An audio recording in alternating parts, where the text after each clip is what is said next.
maayarka caasimada gobolka Gabiley mudane Maxamed Amiin Cumar Cabdi ayaa qada sharaf u sameeyay xulka kubadda cagta ee gobolka Gabiley taasi oo lagu sameeyay deegaanka dhulbeereedka ah ee Giriseed ayaa waxa kala qayb galay wasiirka warshadaha Shucayb Maxamed Muuse gudida kubadda cagta ee gobolka Gabiley maamulka gobolka Gabiley qurba joogta iyo kooxdii Sooyaal oo ahayd kooxii ugu wanaagsanaa kooxihii soo maray gobolka Gabiley waxaana halkaas ciyaartooyga looga jeediyay khudbado isugu jira dhiirigelin duco iyo dardaaran magaca xaqiina dambe ku yaala maalinta hebel matiid faarax matiid shakhsi matiid safiir baata metelaya gobolka Gabiley qoladii berigii dhaweed baaskii noo soo qaaday ilaa maanta waxa biyaha ku cabaabalay way namadii baaska qaaday qolada fuudka iyo orodada waxa idin sheegaya in idinkana sanad biyaha la idinku cabo marka wax kale oo dhan la soo dhaafo runtii waxaan rajaynaynaa inaynu inagoo isku duuban aynu u diyaar garowno koobkaasi arrintan maanta waxay ka mid tahay in waxyaalahan ugu tala galnay inta ay diyaar garowga ku jiraan dhalinyarta ay tababaranayaan in lagu dhiirigeliyo waxaan ka codsanaa runtii in isku duubnidaas macallimiintiina iyo gudidaba u haysaan iyo ixtiraamka aad ku wada socotaan qurba jooga iyo ganacsatadana runtii aniguna fariinta loo diray baan u dirayaa mas'uuliyiin ahaan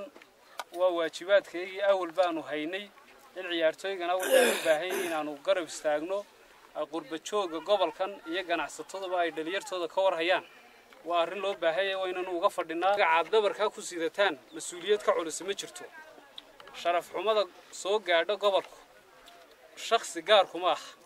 waa wax gobolka oo dhan dadweynihiisu meel ay joogaanba ay ka siman yihiin wanaagga iyo cisiga iyo sharafta inoo soo korodha ee soo hoysaan ama qayrkiin soo hooyaana waa mid la wadaagaya meel la joogaba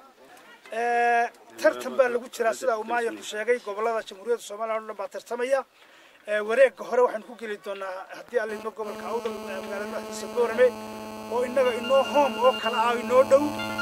sanadkan horta waxaanu haysanaa koobkii kubadda basketball oo haysanaa inaynu difaacnayno u baahanahay isagaan ilaashano ka kalena sidaynu u soo qaadi lahayn inaynu falowgeed qabanno dawladda hoos kubadda cagtaan xoog saarnay maadaama aynan wali horyaal noqon kubadda cagtaan xoog saarnay marka sanadkan insha Allah maayarkii wasiirkii maamulka waxaan sheegayaa in sanadkeena iyo insha Allah ta'ala waxaan dhool lahaa dhamaan dhalinta hala dhiirigeliyo hana la garab joogo sanadka waxaan filayaa inuu sanadadii hore la mid ahay maanta looma wada kala hadhin dhamaan wala wada jooga waxaan dardaarayaa xulka gobolka Gabiley runtii waxaan leeyahay waxaad wadaan mas'uuliyad aad iyo aad u weyn